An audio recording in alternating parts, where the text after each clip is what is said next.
ಗೀತವ ಬಲ್ಲಾತ ಜಾಣನಲ್ಲ ಬಸವಣ್ಣನವರು ಹೇಳ್ತಾರೆ. ಒಬ್ಬ ಜಾಣ ಮತ್ತೊಬ್ಬ ಜಾಣನ ಮುಂದೆ ಕೋಣ. ಪಾಂಡಿತ್ಯದ ಪ್ರದರ್ಶನದೊಳಗೆ, ವಾದ ವಿವಾದದೊಳಗೆ, ಬಲ್ಲಂಥ ಶಾಸ್ತ್ರದೊಳಗೆ, ಮಾತಿನೊಳಗೆ ಗುದ್ದಾಡುವಂಥ, ಬಡದಾಡುವಂಥ, ನಾನೇ ದೊಡ್ಡವನು ಅನ್ನುವಂಥ ಅಹಂಕಾರದೊಳಗೆ ಬದುಕಿರುವಂಥ ಬಹುದೊಡ್ಡ ಇತಿಹಾಸ ನಮ್ಮ ಹಿಸ್ಟ್ರಿಯೊಳಗೆ ಸಿಗ್ತದೆ. ದೊಡ್ಡ ರಾಜ ಮಹಾರಾಜರ ಸಭೆಗಳಲ್ಲಿ ನಡೆಯೋದೇನಿತ್ತು? ಬರೇ ವಾದ ವಿವಾದ, ಪಾಂಡಿತ್ಯದ ಪ್ರದರ್ಶನ. ಹೊಟ್ಟೆ ತುಂಬೋದಿಲ್ಲ, ನೆತ್ತಿ ತುಂಬೋದಿಲ್ಲ. ಜನಸಾಮಾನ್ಯರಿಗೆ ಅದರಿಂದ ಉಪಯೋಗ ಏನು? ಮನುಷ್ಯನ ಬಾಳಿಗೆ ಅದರಿಂದ ಬೆಳಕೇನು? ವಿಚಾರ ಮಾಡಿ. ಎಂತೆಂಥವ್ರು ಮುಂದೆ ದಡ್ಡರಾಗ್ಯಾರ ಅನ್ನೋದಕ್ಕೆ ನಿಮಗೆ ತಿಳಿಯುವಂಗೆ ಒಂದು ಉದಾಹರಣೆ ಕೊಡ್ತೀನಿ. ಗೀತವ ಬಲ್ಲಾತ ಜಾಣನಲ್ಲ ಬಸವಣ್ಣನವರು ಹೇಳ್ತಾರೆ. ಭೋಜರಾಜನ ಹೆಸರನ್ನು ತಾವೆಲ್ಲ ಕೇಳೀರಿ. ಧಾರಾನಗರಿಯ ಬಹಳ ದೊಡ್ಡ ಕವಿಕುಲೋತ್ತಮ ಭೋಜರಾಜ ಇತಿಹಾಸದೊಳಗೆ. ಆತನ ಬಳಿಯಲ್ಲಿ ಅದ್ಭುತವಾದ ಸಾಧನೆಯನ್ನು ಮಾಡಿರುವಂಥ ಮೇಧಾವಿಗಳು, ಪಂಡಿತೋತ್ತಮರು, ಸಾಹಿತಿಗಳು, ಕವಿಗಳು ಎಲ್ಲರೂ ಇರುವಂಥದ್ದು ನೋಡಿ. ಅಂತಹ ಭೋಜರಾಜನ ಬಳಿಯಲ್ಲಿ ಕುಮಾರ ಸಂಭವ, ಮೇಘದೂತ, ಅಭಿಜ್ಞಾನ ಶಾಕುಂತಲ ಅನ್ನುವಂಥ ಸಂಸ್ಕೃತದ ಮಹಾನ್ ಕಾವ್ಯಗಳನ್ನು ರಚನೆ ಮಾಡಿರುವಂಥವನು ಕಾಳಿದಾಸ. ಅವರಿಬ್ಬರೂ ಸೇರಿಕೊಂಡು ಬಹಳ ಆತ್ಮೀಯರು. ಒಂದು ದಿನ ವನವಿಹಾರಕ್ಕಾಗಿ ಹೋದ್ರಂತೆ. ಆ ವನದೊಳಗೆ, ಅರಣ್ಯದೊಳಗೆ, ಕಾಡಿನೊಳಗೆ ಇಬ್ಬರೇ ವನದೊಳಗೆ ವಿಹಾರವನ್ನು ಮಾಡ್ತಾ ಅಪರೂಪದ ಮಾತುಗಳನ್ನು ಮಾತಾಡ್ತಾ ಸಾಗಿದ್ರು. ದಾರಿ ನಡೆದಿದ್ದೇ ಗೊತ್ತಾಗಲಿಲ್ಲ ನೋಡಿ. ಮೈಮರೆತು ಮಾತಿನ ಮೂಡಿನೊಳಗಿದ್ದಾಗ ನೀವು ನೋಡಿರಬೇಕು.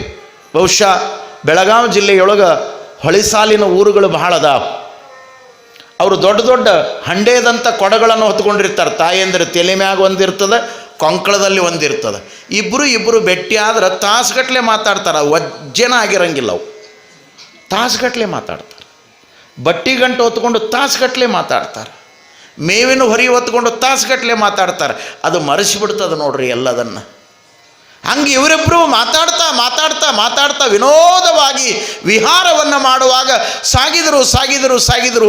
ಯಾಕಡೆ ಹೊಂಟಿವಿ ಅನ್ನೋದೇ ಗೊತ್ತಾಗಲಿಲ್ಲ. ಹೋಗಿ ಕತ್ತಲಾಯಿತು.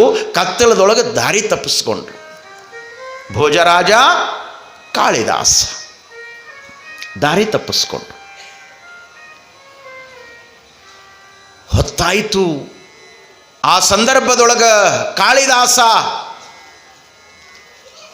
ಪ್ರಭು ಎಲ್ಲಿಯೋ ಬಂದು ಬಿಟ್ಟಿದ್ದೇವೆ, ದಾರಿ ತಪ್ಪಿ ಹೋಯಿತು ಅಂತ ತಿಳ್ಕೊಂಡು ಹೇಳಿದಾಗ, ಹೌದಾ, ಹಾಗಾದರೆ ದಾರಿ ಹುಡುಕೋದು ಹೇಗೆ? ಆ ಕಡೆ ಈ ಕಡೆ ನೋಡೋದ್ರೊಳಗಾಗಿನೇ ಅಲ್ಲೊಂದು ದೂರದಲ್ಲಿ ದೀಪದ ಬೆಳಕು ಅದು ಮಿನುಗ್ತಾ ಇತ್ತು, ಮಿಂಚ್ತಾ ಇತ್ತು, ಕಾಣ್ತಾ ಇತ್ತು. ಕಾಳಿದಾಸ ಅಂದ, ಅದೋ ಅಲ್ಲಿ ನೋಡಿ ಪ್ರಭು, ಈ ಭಯಂಕರವಾಗಿರುವಂಥ ಕಾಡಿನೊಳಗೂ ಕೂಡ ಬಹುದೂರದಲ್ಲಿ ಏನೋ ಒಂದು ಸಣ್ಣ ಬೆಳಕು ಕಾಣ್ತಾ ಇದೆ. ಆ ಬೆಳಕನ್ನೇ ಗುರಿಯಾಗಿ ಇಟ್ಕೊಂಡು ನಾವು ಹೋಗೋಣ ಅಂತ ತಿಳ್ಕೊಂಡು ಆ ಬೆಳಕಿನ ದಾರಿಯನ್ನು ಹಿಡಿದು ಮಹಾರಾಜ ಭೋಜ ಜೊತೆಯಲ್ಲಿ ಕವಿರತ್ನನಾಗಿರುವಂಥ ಕಾಳಿದಾಸ ಇಬ್ಬರೂ ಕೂಡ ಸಾಗಿ ಬಂದರು. ಅಲ್ಲೊಂದು ಹುಲ್ಲಿನ ಜೋಪುಡಿ, ಆ ಗುಡಿಸಿಲಿನಲ್ಲಿ ಒಬ್ಬ ವಯೋವೃದ್ಧಳಾಗಿರುವಂಥ ಅಜ್ಜಿ, ಮುದುಕಿ. ಆ ಗುಡಿಸಿಲಿನ ಅಂಗಳಕ್ಕೆ ಬಂದು, ಯಾರಿದ್ದೀರಿ? ಭೋಜರಾಜ ಕೂಗಿದ. ತಕ್ಷಣವೇ ವಯೋವೃದ್ಧಳಾಗಿರುವಂಥ ಮುದುಕಿ ಹೊರಗೆ ಬರ್ತಾಳೆ. ಯಾರು ನೀವು? ಮುದುಕಿ ಕೇಳಿದ್ಲು. ಭೋಜರಾಜ ಹೇಳ್ತಾನ, ನಾವು ದಾರಿ ತಪ್ಪಿಸ್ಕೊಂಡವರು. ಆವಾಗ ಮುದುಕಿ ಅಂತಾಳ, ನೋಡಾಕ ದೊಡ್ಡವರು ಕಣ್ಣಂಗೆ ಕಾಣ್ತೀರಿ, ದೊಡ್ಡವರು ದಾರಿ ತಪ್ಪಬಾರ್ದಿತ್ತಲ್ಲ. ಆ ಮಾತಿನೊಳಗೆ ಎಷ್ಟು ಅರ್ಥದ ವಿಚಾರ ಮಾಡಿ. ನೋಡಾಕ ದೊಡ್ಡವರು ಕಂಡಂಗೆ ಕಾಣ್ತೀರಿ, ದೊಡ್ಡವರು ದಾರಿ ತಪ್ಪಬಾರ್ದಿತ್ತಲ್ಲ. ಮುದುಕಿ ಅಂದಾಗ ಭೋಜರಾಜ ಕಾಳಿದಾಸನ ಮುಖವನ್ನು ನೋಡಿದ. ಎಷ್ಟು ಅದ್ಭುತ ಮಾತಾಡ್ತದೆ ಇದು. ನಮ್ಮ ಅರಮನೆಯೊಳಗನೆ ಕವಿಗಳು ಭಾಳ ಚಂದ ಮಾತಾಡ್ತಾರಂತ ನಾವು ತಿಳ್ಕೊಂಡಿದ್ವಿ. ಅಡವ್ಯಾಗ, ಜೋಪಡ್ಯಾಗ, ಗುಡಿಸಲದಾಗ ಜೀವನ ಮಾಡುವಂಥ ಈ ಮುದುಕಿ ಇಟ್ಟು ಚಂದ ಮಾತಾಡ್ತದಲ್ಲ. ನೋಡಿ ಮತ್ತೆ ತಿರುಗಿ ಭೋಜರಾಜ ಅಂದ, ತಾಯಿ ನೀ ಹೇಳೋದೇನೋ ಸತ್ಯ, ದೊಡ್ಡವರು ದಾರಿ ತಪ್ಪಬಾರ್ದು, ಆದ್ರೆ ತಪ್ಪಿವಿ ಕತ್ತಲದಾಗ. ಆದ್ರೆ ತಪ್ಪಿವಿ ಕತ್ತಲದಾಗ. ಅಜ್ಞಾನದೊಳಗಿದ್ದಾಗ ದಾರಿ ತಪ್ತದ ಜೀವನದೊಳಗ. ಮರವೆಯ ಮಾಯಾ ಪ್ರಪಂಚದೊಳಗ ಪಾಪದ ಲೇಪ ಆಗ್ತದ ಬದುಕಿನೊಳಗ. ತಪ್ಪಬಾರದಿತ್ತು, ತಪ್ಪೀವಿ ಅಂದ ತಕ್ಷಣವೇ ಮುದುಕಿ ಕೇಳ್ತಾಳ, ನೀವು ಯಾರು? ಯಾರು ನೀವು? ಆವಾಗ ಭೋಜರಾಜ ಅಂತ, ನಾವು ರಾಜರು. ಯಾಕಂದ್ರೆ ಅವ್ರು ರಾಜನೇ ಇದ್ದ. ನಾವು ರಾಜರು ಅಂದ. ರಾಜರು ಅಂದ ತಕ್ಷಣವೇ ಮುದುಕಿ ಅಂತಾಳ, ಈ ಜಗತ್ತಿಗೆ ಇಬ್ಬರೇ ಇಬ್ಬರು ರಾಜರು. ಮುದುಕಿ ಹೇಳುತ್ತಾಳ, ಈ ಜಗತ್ತಿಗೆ ಇಬ್ಬರೇ ಇಬ್ಬರು ರಾಜರು. ಒಬ್ಬ ಮೇಘರಾಜ, ಮತ್ತೊಬ್ಬ ಯಮರಾಜ. ನೀವು ಯಾವ ರಾಜರು ಅಂದ್ಲಾಕಿ. ಒಬ್ಬ ಮೇಘರಾಜ, ಮಳೆಯನ್ನು ಸುರಿಸುವ ಮೇಘರಾಜ. ಮತ್ತೊಬ್ಬ ಜೀವವನ್ನು ತೆಗೆದುಕೊಂಡು ಹೋಗುವಂಥ ಯಮರಾಜ. ನೀವ್ಯಾರು ಅಂದ್ಲು.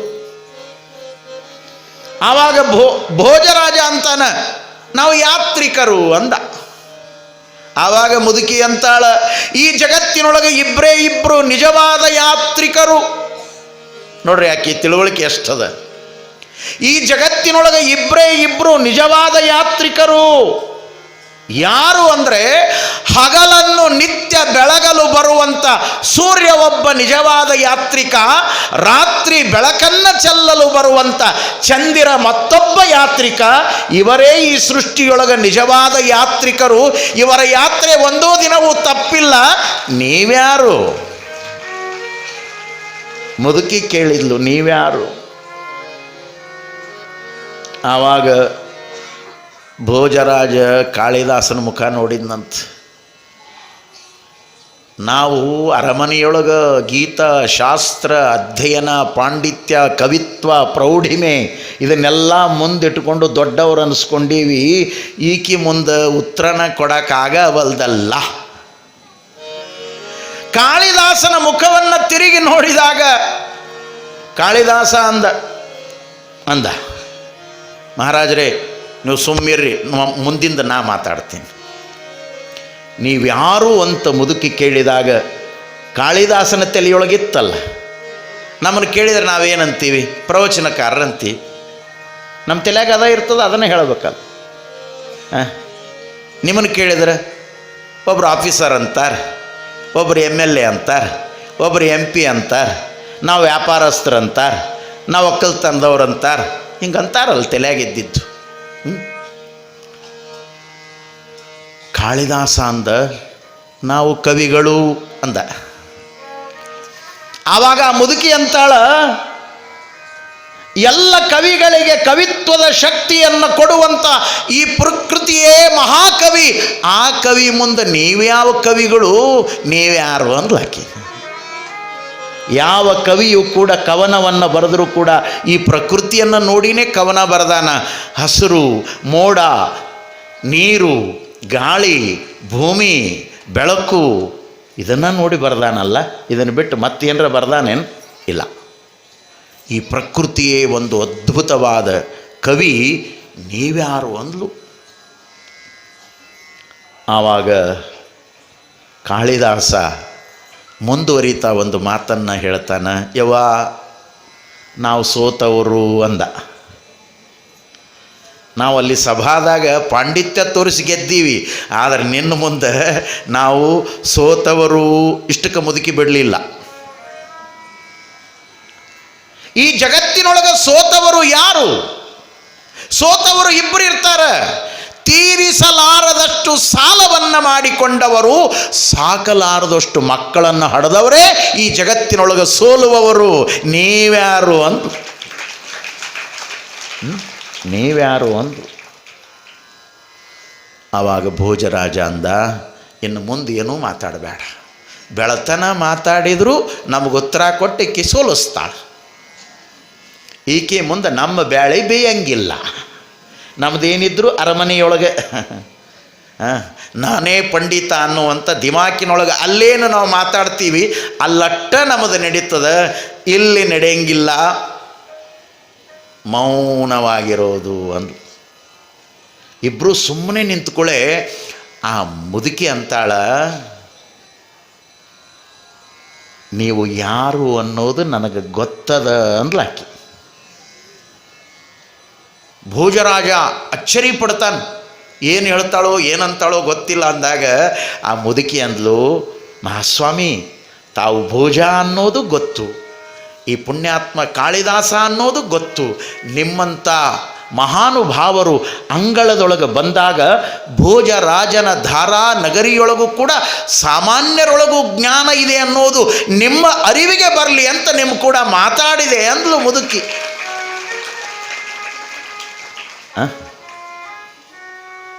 ಬಸವಣ್ಣನವರ ಮಾತು ಎಷ್ಟು ಸತ್ಯ. ಗೀತವ ಬಲ್ಲಾತ ಜಾಣನಲ್ಲ. ಕಾರಣ ಅವನ ಜಾಣತನ ಮತ್ತೊಬ್ಬ ಜಾಣನ ಮುಂದೆ ಏನೇನೋ ಆಗಿ ಹೋಗಿಬಿಡುತ್ತದೆ.